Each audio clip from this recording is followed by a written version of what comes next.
두아디라 교회는 네 번째 오늘 설교하니까요. 두아디라 교회에 대해서는 이제는 성경을 읽으면 어느 정도 이해가 되실 겁니다. 구조가 중요하다 그랬죠. 어떤 구조에 있느냐. 두아디라 지역은 구조 자체가 우상을 숭배할 수밖에 없는 구조. 장사를 하려면 조합에 가입되어야 하는데 조합에 가입되면 무조건 나도 모르게 우상 숭배를 해야 하는 구조. 그걸 하지 않으면 먹고 살 수가 없으니까 다른 사람도 다 하니까 나도 하는 구조. 그런 구조 가운데 살게 되었죠. 그래서 구조가 굉장히 중요한 겁니다. 그래서 가정의 구조도 중요하고 교회의 구조도 중요하고, 그래서 교회가 무엇을 생각하고 어떤 방향으로 가느냐, 같이 가는 사람들이 그 구조 안에 있으면 나도 모르는 사이에 하나님의 일을 하는 구조. 그래서 내가 헌금한 것이 하나님의 일에 쓰이다 보니까 나는 그 일을 하려고 생각도 안 했는데 그 일이 내가 헌금하고 나니까 내 헌금이 거기에 쓰여지는 거. 사람들이 다 같이 서로 사랑하고 서로 아껴주고 배려하고 하는 구조 속에 있다 보니까 나도 모르게 나도 똑같이 그렇게 하는 구조. 그런 구조가 굉장히 중요하다고 그랬죠. 죄를 짓지 않도록 하는 구조. 그래서 강제로라도 영성에 매달릴 수밖에 없는 구조. 이런 것들은 굉장히 중요한 겁니다.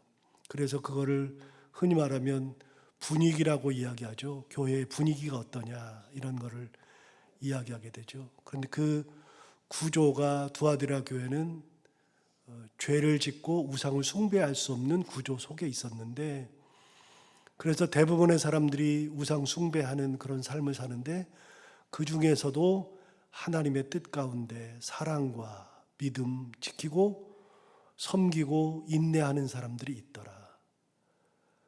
이제 그런 사람들이 있어서 교회가 가고 있는데 그 교회에 또 자칭 이세벨 선지자라고 하는 여자가 나타나서 사람들을 깨워서 음행하게 하고 우상 제물을 먹게 하니까 하나님 어떻게 하냐면, 그래?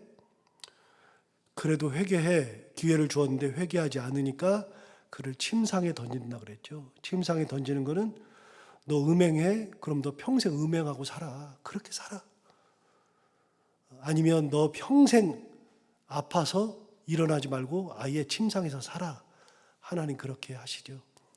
가끔 우리 하나님이 구약 성경에 출애굽기, 레위기, 민수기, 신명기 읽다 보면 이스라엘 백성들이 굉장히 불평불만을 많이 할 때 꼭 죽는 얘기를 많이 한다 그랬죠. 우리를 왜 여기까지 데려와서 죽이려 하느냐? 이집트에는 매장지가 없더냐? 왜 우리를 여기서 죽이게 하냐? 왜 그러면 차라리 광야에서라도 먼저 죽었으면 좋았을 걸 왜 여기까지 데려와서 우리가 죽어야 하느냐? 그렇게 죽는 이야기를 했더니 하나님께서 어떻게 하세요? 그럼 다 죽어라. 죽는 이야기 하니까 그럼 죽어. 그렇게 해? 알았어. 그렇게 살아. 두아디라 교회 똑같지요. 두아디라 교회도 행음을 하니까 그래도 그럼 평생 행음하고 살아. 거기 던져버리시죠. 아파서 일어나지 마. 그렇게 하는 거죠. 여러분 22절 하반절을 보시면 23절 하반절을 보시면 어떻게 하냐면, 모든 교회가 나는 사람의 뜻과 마음을 살피는 자일 줄 알리라. 예수 그리스도께서 뭐라 그러셨냐면, 모든 교회가 나는 사람의 마음과 뜻을 살피는 자인 줄 알리라. 예수 그리스도 우리 하나님은 우리의 마음을 살피고 뜻을 살피는 거예요. 내가 뜻이 어떤 거냐면, 나는 하나님의 말씀대로 살 겁니다. 나는 하나님의 말씀인 사랑, 믿음, 섬김, 인내를 가지고 살 겁니다. 그러면 하나님께서 그걸 아신다. 그 뜻을 아신다. 그 마음을 아신다. 그런데 반대로 음행하고 우상 숭배하고 그러면 그것도 그 뜻과 마음을 아신다. 그러니까 너 그래? 그럼 너 그렇게 살아. 그렇게 거기서 침상에서 내려오지 마. 그렇게 좋아? 침상이 좋아? 그럼 침상에서 내려오지 마. 거기서 살아. 하나님의 뜻, 사랑과 인내 가지고 살 겁니다. 그래, 알았어. 그렇게 살아. 그 마음과 뜻을 살피는 분이 하나님이시죠. 우리 다윗을 선택할 때 하나님께서 하셨던 말씀, 사무엘에게 주셨던 말씀 기억하시죠? 사무엘이 이새의 집에 가가지고서 하나님의 기름 부음 받은 자를 세우려고 할 때 엘리압이 지나가죠. 첫째 아들이 지나가니까 야, 하나님께서 기름 부어 세울 자가 여기 지나가네, 여기 있네. 야, 참 대단하다, 괜찮다 그랬는데 하나님이 뭐라 그러세요? 그의 외모와 용모를 보지 말라. 나 여호와는 사람의 중심을 보느니라. 하나님은 외모와 용모를 보는 게 아니라 마음을 보시는 분이죠. 중심을 보시죠. 여기 있는 것도 똑같아요. 23절에 주시는 말씀처럼 나는 사람의 뜻과 마음을 살피는 자일 줄 알리라. 그러면서 뭐라 하냐면 내가 각 사람의 행위대로 갚아주리라. 행음에 그럼 너 행음하고 살아. 너 우상 숭배하면서 우상 제물 먹어? 평생 우상 제물 먹고 살아. 네가 사람을 미워해? 그럼 너 미워하면서 살아. 하나님 그 행위대로 다 갚아주세요. 그대로. 여러분, 우리가 하나님을 바라보면서 어려움이 있을 때 하나님 바라보면서 기도하는 자리를 잃지 않고 끝까지 기도하고 있으면 그래, 네가 기도해? 알았어. 네 기도 내가 들어줄게. 어려움이 있어도 하나님의 은혜를 붙들고 하나님, 저는 하나님밖에 없어요 라고 그렇게 고백하면서 사는 사람에게는 그래, 나밖에 없어? 알았어. 내가 너의 위로가 되어줄게. 내가 너의 응답이 되어줄게. 내가 너와 함께 할게. 그러면 다윗이 시편 23편에서 이야기하는 거는, 그거는 언제지 150편 중에, 시편 150편 중에 시편 23편이 가장 아름다운 목가시라 그랬잖아요. 여호와는 나의 목자시니 내게 부족함이 없으리로다. 이게 가장 아름다운 목가시라 그랬잖아요. 그런데 그 가장 아름다운 목가시를 언제 썼냐면 도망 다닐 때 썼단 말이에요. 광야에서 도망 다닐 때. 그런데 광야에서 도망 다닐 때 그때 사울에게 쫓겨가지고 목숨이 경각에 달렸을 때, 먹을 것이 없고 제대로 잠을 자지 못하고 그럴 때 여호와는 나의 목자시니 내가 부족함이 없으리로다 그랬을 때, 사실은 여호와는 내 목자시기는 하지만 부족함이 엄청 많아요. 먹을 것도 없고 잘 집도 없고 잠도 제대로 자지 못하고 도망만 다녀야 하고 미친 척해야 하고, 그런데 여호와는 나의 목자시니 내가 부족함이 없다고 고백하니까 주의 지팡이와 막대기가 나를 안위하시고 내가 사망의 음침한 골짜기로 다닐지라도 해를 두려워하지 않게 되는 거예요. 주님 뭐라 그러세요? 내가 너희 각 사람의 행위대로 갚아주리라. 이게 두아디라 교회에 주시는 예수님의 음성이에요. 너 행음 좋아하니까 행음해. 평생 침상에서 내려오지 마. 그래서 침상에 어떻게 한다고요? 던져버린다고요. 거기서 그냥 행음하고 살든지 아니면 평생 아파가지고 내려오지 마. 너는 그냥 누워 살아. 이렇게 되는 거죠. 자, 24절 볼까요? 두아디라에 남아있어 이 교훈을 받지 아니하고 소위 사탄의 깊은 것을 알지 못하는 너희에게 말하노니. 자, 이 교훈이 뭐예요? 이 교훈은 20절에 있는 자칭 선지자라는 여자 이세벨을 용납하지 않고 그가 꿰는 거, 꿰어서 행음하게 하고 우상제물을 먹게 하는데 그거를 따르지 아니하는, 그 교훈을 받지 아니하는 사람들, 끝까지 신앙을 지킨 사람들, 소위 사탄의 깊은 것을 알지 못하는 너희에게 말하노니, 주님 뭐라 그러냐면 이렇게 말씀하세요. 다른 짐으로 너희에게 지울 것은 없노라. 우리 주님께서 다른 것을 우리에게 짐을 지울 게 없대요. 너 이거 해, 저거 해, 말을 할 게 없대요. 너는 지금 하는 것만으로도 충분하대요. 보세요. 두아디라 교회는 먹고 살려면, 장사를 하려면 무조건 뭐 해야 된다고요? 우상 숭배해야 된다고요. 황제 숭배해야 된다고요. 그런데 그러면 나는 장사를 그만두지. 그런 정도의 열정을 가지고 살았던 사람에게는 하나님께서 어떻게 한다고요? 더 이상 너에게 바랄 것도 없어. 괜찮아. 라고 말씀하시는 거예요. 너에게 다른 짐을 지울 게 없어요. 여러분, 우리는 하나님 앞에 더 많이 드려야 한다고 생각해요. 하나님께 더 많이 드려야만 된다고 생각해요. 아니요, 그런 게 아니에요. 저는 이런 거를 생각할 때마다 제가 이제 여러 교회를 거쳤으니까요. 교회를 거치다 보니까 제가 이제 주로 청년들이랑 같이 있다 보니까 가는 교회마다 청년부에서 사역을 하니까 청년들이 저를 많이 따랐죠. 따르다 보니까 이제 시간이 지나요. 이 교회에서 저 교회로 오고 저 교회에서 저 교회로 가니까 시간이 많이 지난 다음에 이 청년들이 저한테 참 잘하다가 몇 년 지나면 이제 점점 연락이 조금씩 끊겨요. 당연하죠, 그거야. 그런데 몇 년 지난 다음에 저한테 전화 와가지고 이렇게 얘기해요. 목사님한테 전화도 못 드리고 찾아뵙지도 못해서 죄송합니다. 그렇게 얘기를 해요. 그럼 제가 꼭 얘기하는 게 있어요. 야, 그게 뭐가 미안하냐. 사람 살다 보면 다 그렇게 되는 거지. 네가 나를 찾아와야 내가 너를 예쁘다 그러니? 네가 나한테 뭘 잘해줘야지 내가 너를 내 제자라 그러니? 그게 아니라 네가 신앙생활 잘하고 살면 그게 내 제자고 그게 너가 가장 예쁜 거지. 네가 나한테 잘한다 그래가지고서 뭐 준다 그래가지고 내가 너 뭐 얼마나 사랑하고 그러니? 여러분, 우리는 하나님 앞에 뭘 드려야만 하나님이 우리를 사랑한다고 생각하세요? 아니요, 하나님은 그런 적이 한 번도 없어요. 우리는 하나님을 사랑하는 마음으로 신앙생활 잘하고 은혜 가운데 살면 하나님이 그걸로 족하다 하시는 거예요. 뭘 더 드려요? 다시 말씀드려요. 하나님을 뭘로 만족시켜 드려요? 우리가 가진 걸로 뭘로 만족시켜 드리죠? 여러분, 우리가 가지고 있는 돈으로 만족시켜 드려요? 여러분이 돈이 얼마나 많아서요? 돈이 그렇게 많아요? 하나님은요, 천지 만물의 창조주, 이 모든 게 다 하나님 거예요.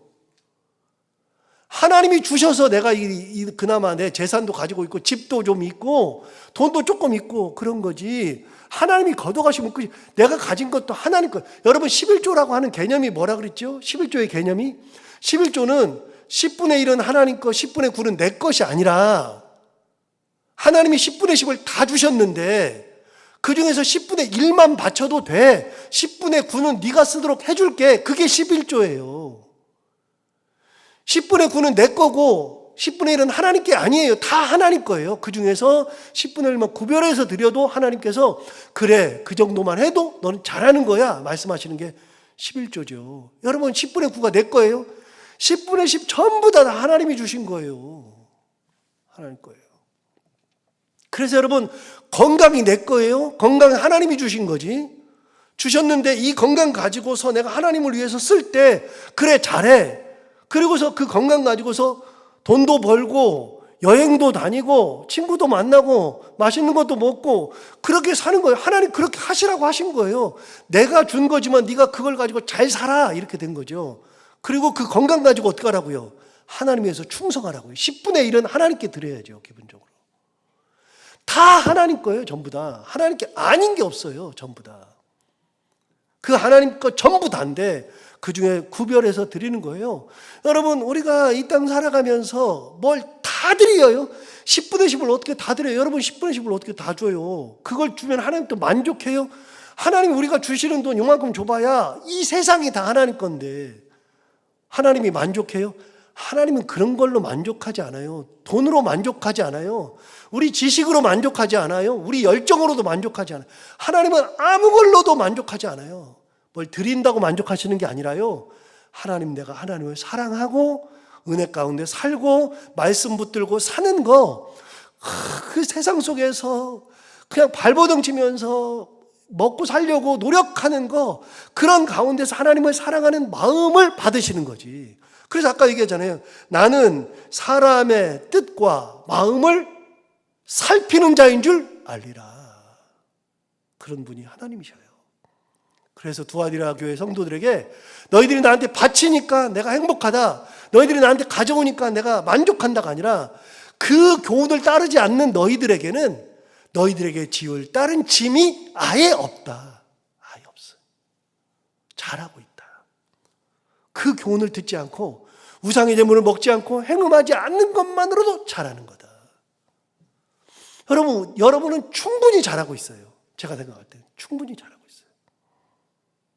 새벽에 나오는 것만으로도 잘하고 있어요. 하나님, 우리 그런 걸 보셔요. 우리 마음을 보셔요. 우리 뜻을 보셔요. 저는요, 제가 목사지만 제가 충분히 그냥 잘하고 있다고 생각해요. 더 하려고 해도 능력이 안 돼요. 몸이 잘 안 따라줘요. 저는 이번에 우리 장로님들하고 필리핀 가서 우리 장로님들이 제 실체를 봤지만 저는 7시 반 되면요, 졸려가지고요, 반 죽음 상태예요. 7시가 넘어가지고서 좀 잘라 그러는데 그냥 커피 마시러 가자고 우리 선교사님이 저를 끌고 우리 장로님들이랑 저를 끌고 막 갔어요. 가는데 저는 진짜 자고 싶더라고요. 안 가고 싶더라고요. 안 가요. 그런 말 하고 싶은데 그 말 하면은 분위기가 다 깨진 것 같잖아요. 가가지고서요, 커피숍에 앉아가지고 도저히 졸려가지고 있을 수가 없어가지고 밖에 나와가지고서요, 이 다른 분들은 다 커피 마시고 있는데 저는 커피 안 마시고 밖에 나와서요 계속 잤어요. 저는 저녁 되면 감당이 안 돼요, 몸이. 오후가 되면 저는 몸이 감당이 안 돼요. 저는 제 체력을 아니까 체력만큼만 하는 거예요.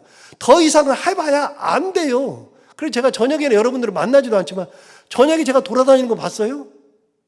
저는 저녁엔 집에도 안 나와요. 집에서 나오지 않아요. 몸이 그러니까 아예 그냥 움직이지도 않아요. 약속도 안 잡을 뻔. 친구들이 저녁에 만나자. 야, 낮에 보자. 그러고 말지. 낮이 아니면 저는 전 친구들도 저녁 식사를 하지도 않아요. 제 몸이 그러는데 뭘 어떻게 해요? 저는 그러니까 나름대로 최선을 다하는 거예요. 하나님 앞에 최선을 다. 대신 아침에 이렇게 일찌감치 깨어 있잖아요. 한 번도 이 아침에 일찍 일어나는 거. 오늘 또 3시 반에 나왔어요. 일찍 깨가지고서. 뭐 잠이 와야죠. 그러니까 3시 반에 나와가지고 요한계시록 설교 9장, 10장 한 장 설교 준비하고 1시간 동안 준비하고 그리고 이거 오기 전에 이렇게 딱 본 다음에 놓고 나왔지만 3시 반에 나왔어요. 몸이 그러니까 어떻게 해요? 여러분, 자기가 주어진 환경 속에서 최선을 다하는 거예요. 믿음을 가지고서 그걸 가지고 사는 거예요.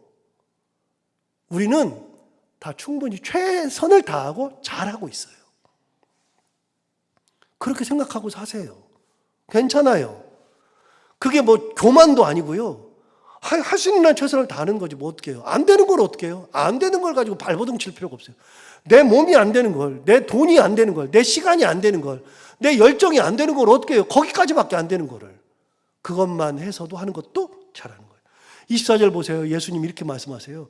두아디라에 남아있어 이 교훈을 받지 아니하고 소위 사탄의 깊은 것을 알지 못하는 너희에게 말하노니 다른 짐으로 너희에게 지을 것이 없다. 그러면서 25절 얘기했어요. 다만 너희에게 있는 것을 내가 올 때까지 굳게 잡으라. 내게 있는 게 뭐예요? 두아디라 성도들에게 있는 게 뭐예요? 그들에게 있는 거는요, 그냥 지금도 신앙 지키는, 그냥 우상 숭배 안 하고 그냥 먹고 사는데 급급한 그 모습이지만 그나마 조금으로라도 하나님을 사랑하는 그 마음 하나만으로도 끝까지 그것만 붙들고 있어도 된다. 내가 올 때까지 너희에게 있는 것을 굳게 잡으라. 뭐 특별한 거면 내가 없는 거 막 사람들이 뭐 헌금을 이만큼 안 하니까 나는 왜 헌금을 못해? 그럴 필요가 없어요. 나는 요만큼밖에 없는데 뭘 그렇게 헌금해요? 요만큼 있는데 그 중에서 내가 구분해서 드릴 수 있는 열정과 마음과 신앙을 받으시는 거지. 없는 걸 어떻게 해요? 있는 것 가지고서 하는 거지. 나는 시간이 없어요. 그냥 일하느라고 시간이 없어요. 시간 없으면 어떻게 해요? 시간 없으면 없는 대로, 없는데 내가 최선을 다해서 하나님, 그 먹고 사는데 어떻게 해요? 이 땅에 사는 동안 먹고 살아야지. 근데 없는데 시간 내 가지고서 조금이라도 하는 거, 그거 내게 있는 것을 끝까지 붙들고 사는 거. 24절, 25절은 새겨들을 만해요. 이거 굉장히 새겨들어야 돼요. 다른 짐으로 너희에게 지을 것은 없노라. 주님 말씀하셔요. 딱 말씀하세요. 그 다음 뭐라 그랬어요? 다만 너희에게 있는 것을 내가 올 때까지 굳게 잡아라. 여러분한테 뭐 있어요? 다른 거 별로 요구하잖아요. 여러분한테 뭐 있어요? 있는 거 잘 생각해 보세요. 내게 있는 게 뭘까? 내게 있는 거. 진짜 여러분, 제가 생각할 때는 최선을 다하고 있어요. 하나님 내게 있는 거 붙잡으면서 열심히 하고 있어요. 그거 죽을 때까지 끝까지 붙들고 있으면 되죠. 자, 마지막 26절부터 28절까지 이기는 자에게 주시는 하나님의 은혜. 이기는 자와 끝까지 내 일을 지키는 그에게. 자, 이 요한계시록의 7교회에 주는 것은 패턴이 있다 그랬잖아요. 여러 패턴이 있는데 그런 패턴 중에 가장 기억에 남는 것은 아신다. 그게 패턴이라 그랬죠. 안다는 게 계속 나오죠. 패턴이 있어요. 예수님이 나타나실 때 어떤 모습으로 나타나느냐? 처음에. 그 다음에 안다. 그들의 형편을 안다. 그 다음에 뒤에는 뭐가 나오냐면 이기는 자에게. 이기는 자. 그리고 맨 마지막에 뭐가 나오냐면 귀 있는 자는 성령이 교회들에게 하시는 말씀을 들을지어다. 이것도 새겨보 들어야 돼. 이거 한번 살펴봐야 되지만 그런 패턴이 있어요. 똑같은 패턴으로 가는데 이기는 자에게 주는 하나님의 은혜가 뭐냐? 지금까지 본 걸 한번 볼까요? 여러분, 에베소 교회에 주신 이기는 자에게 주는 복은 2장 7절에 있어요. 2장 7절 하반절에 이기는 그에게는 내가 하나님의 낙원에 있는 생명나무의 열매를 주어 먹게 하리라. 자, 서머나 교회에 주시는 이기는 자는 11절에 있어요. 이기는 자는 둘째 사망의 해를 받지 아니하리라. 세 번째, 버가모 교회에 주시는 이기는 자는 17절에 있어요. 17절 하반절에 이기는 그에게는 내가 감추었던 만나를 주고 또 흰돌을 준다. 이게 다 의미가 있어요. 그러면 이 두아디라 교회에 주는 이기는 자에게 주시는 예수 그리스도의 은혜는 뭐냐? 26절, 이기는 자와 끝까지 내 일을 지키는 그에게. 첫 번째, 만국을 다스리는 권세를 준다. 여러분, 만국을 다스리는 권세가 뭘까요? 여러분, 이게 뭐냐면 내가 그 구조 속에 들어가서 그 구조를 깰 수가 없어요. 그 구조를 절대로 못 깨. 사탄의 세력을 깰 수 있는 능력은 없어요. 그래 내가 거기에 들어가서 그 사람들의 뜻에 따라서 살 수밖에 없는 구조예요. 안 하면 나는 도태돼. 먹고 살기가 힘들어. 어떤 사람은 죽어야 돼. 그래서 그 권세 밑에 내가 들어가야 되죠. 그런데 주님께서 말씀하세요. 어떻게 한다고요?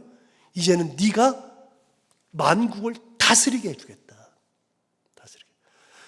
핍박 받았니? 그럼 이제는 네가 핍박 받아서 괴롭게 울면서 하는 그런 사람들이 아니라 나의 권세를 가지고 핍박 받은 자를 깨뜨릴 수 있는 권세를 주겠다. 주께서. 그래서요, 여러분, 이 계시록에 있는 이 교회에 주시는 예수님의 모습들은요, 나타나는 모습부터가 남다르고요. 아는 것도 예수님은 이래서 이런 걸 아신다고 하셨구나. 이기는 자에게 주는 복도 이 교회에 맞는 복을 주시는구나. 그러면 우리는 한 가지 희망이 생겨요. 어떤 희망이 생겨요? 우리가 천국 갔을 때 하나님께서 우리에게 주시는 상급이 다 달라요. 하나님 앞에 갔을 때 상급이. 너 어려움 중에서 기도했니? 너 신앙을 잃지 않았니? 그런 가운데서 네가 끝까지 나를 바라봤니? 그러면 내가 너에게 주는 은혜가 있는 거예요. 내가 뭔가를 많이 가지고 있어서 내가 하나님 앞에 많은 것을 드렸어요. 그러면 많은 것을 드린 것에 대한 하나님께서 은혜를 주시는 거예요. 내가 교회를 끝까지 지켰어요. 그 어려운 동난 가운데서 교회를 지킨 사람들, 그런 사람들에게 주시는 은혜는 또 다른 거예요. 순교의 길을 갔던 사람들은 순교자에게 주는 그런 은혜가 달라요. 우리 집안은 무당 집안인데 무당 집안에서 내가 그 무당의 권세를 깨고 예수 믿고 끝까지 살았고 주님을 붙들고 살았던 그에게는 그런 것에 맞는 은혜를 따로 주시는 거예요. 여러분, 사람마다 받는 은혜가 달라요. 하나님이 주시는 상급이 달라요. 똑같은 상급을 받는 게 아니에요. 저는 제가 받는 상급이 있어요. 목사로서 받아야 될 상급이 있어요. 저는 옛날부터 우리 가정에서 그 제사 드리고 굿하고 그런 가운데서도 그걸 깨뜨리고 고등학생이 그런 거 안 하겠다고 핍박받으면서도 신앙을 지켰던 것에 대한 상급을 분명히 받을 거라고 믿어요. 여러분은 그런 게 있잖아요. 내가 어려운 일이 있을 때, 내 자녀에게 어려운 일이 있을 때, 가는 일이 잘못됐을 때, 교회가 힘들었을 때, 부모에게 어떤 일이 있을 때 그걸 가지고서 믿음으로 기도하고 믿음으로 나가고 실망하지 아니하고 떨어져 나가지 아니하고 끝까지 하나님을 붙들었던 것에 대한 하나님의 은혜가 있단 말이죠. 전부 다. 자기에게 맞는 은혜가. 여러분, 두아디라 교회는 권세 밑으로 들어갔잖아요. 구조 밑으로 들어가서 나는 그렇게 살 수밖에 없는 구조를 가지고 있었어요. 그런데 주님께서 이제는 이기는 자에게는 그들을 다스리는, 만국을 다스리는, 네가 권세 밑에 있었으니 권세를 주겠다. 이게 두아디라 교회에 주시는, 이기는 자에게 주시는 하나님의 은혜죠. 27절, 그가 철장을 가지고, 철장이 뭐예요? 여러분, 철장이라고 하는 것은요, 이 철로 된 이 몽둥이, 철로 된 몽둥이, 쇠몽둥이죠.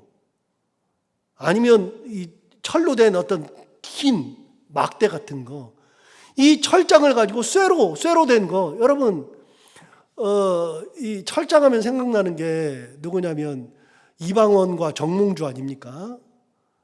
이방원은 그 조선시대를 개국했던 태조 이성계의 넷째 아들이고, 정몽주는 고려시대의 마지막 충신이고, 그 정몽주하고 이방원하고 만나가지고 둘이 술 한잔하면서 이런들 어떠하리 저런들 어떠하리, 만수산 넝굴치기 뭐 얽혀있은들 어떠하리, 뭐 이런 식의 노래를 했잖아요. 그러면서 우리 같이 가보자 그랬더니 정몽주가 이 몸이 죽고 죽어 올백번 고쳐 죽어 뭐 그러면서 나는 고려시대 충신으로 남겠다 그래가지고서는 마지막으로 이방원이 확인한 다음에 어떻게 했어요? 선주교에서 철퇴로 그냥 때려 죽였잖아요. 철퇴로. 철장이라고 하는 것은 철퇴예요. 철퇴. 그거 맞으면 죽어요. 그냥 죽어요. 그런데 보세요. 27절에 그는 예수 그리스도예요. 철장을 가지고 그들을 다스려 질그릇 깨뜨리는 것과 같이 하리라. 너도 철장을 가지고 그 권세를 깨뜨리듯이 해주겠다. 28절, 내가 또 그에게 새벽 별을 주리라. 반짝반짝 빛나게 해주겠다. 은혜 가운데 사는 자에게는 반짝반짝 빛나는 은혜를 주겠다. 이게 두아디라 교회에 주시는 예수 그리스도의 은혜죠. 오늘 우리 주님께서 우리에게 주시는 말씀이 그거예요. 내가 너희 각 사람의 행위대로 갚아주리라. 그리고 너희에게 짐을 지울 것이 하나도 없다. 다만 너희가 가진 것을 굳게 잡아서 지켜라. 그리고 이기면 내가 그런 은혜를 주겠다. 기억하시고 내가 가지고 있는 것이 무엇인지 다시 한번 생각하고 내가 가지고 있는 것으로 주님 앞에 기쁨으로 드리며 은혜 가운데 살아가는 우리 모두가 다 되기를 바랍니다. 기도하겠습니다. 하나님 아버지 감사합니다. 오늘 귀한 말씀으로 우리를 깨우쳐 주시고 인도해 주셔서 감사합니다. 하나님 아버지, 우리가 오늘 이 말씀 듣고 또 힘을 내서 주님을 붙들고 살기를 원합니다. 하나님 아버지, 우리가 가진 거는 그렇게 엄청난 거, 귀한 거 그런 거 아닙니다. 그러나 우리가 가진 거 가지고서 아주 자그마한 거라도 하나님 앞에 돌려드립니다. 우리가 주님의 사랑으로 믿음을 가지고 인내를 가지고 섬기면서 주님의 은혜를 가지며 살기를 원합니다. 환난과 핍박, 어려움, 고난, 역경 속에서도 하나님을 끝까지 붙들고 기도하면서 살기를 원합니다. 내가 가지고 있는 것을 끝까지 붙들고 하나님 앞에 헌신 봉사하고 충성할 때 하나님 우리의 기도를 들으시고 우리의 마음을 받으시고 우리가 가는 길 끝까지 인도하시는 놀라운 은혜 허락하여 주옵소서. 오늘도 하루를 시작할 때 새벽에 나와서 기도하는 모든 성도들의 기도를 하나님 들어 응답하여 주옵시고, 어떤 기도 제목을 가지고 나왔든 어떤 기도를 하든 하나님 그들에게 우리 모두에게 응답하는 놀라운 은혜를 가지고 돌아갈 수 있도록 인도하여 주옵소서. 하루를 살아갈 때 해야 되는 것들을 기쁨으로 잘 감당하게 하시고 만나는 분들과 함께 웃고 행복한 하루가 되게 하여 주옵소서. 감사하며 예수님 이름으로 기도하옵나이다.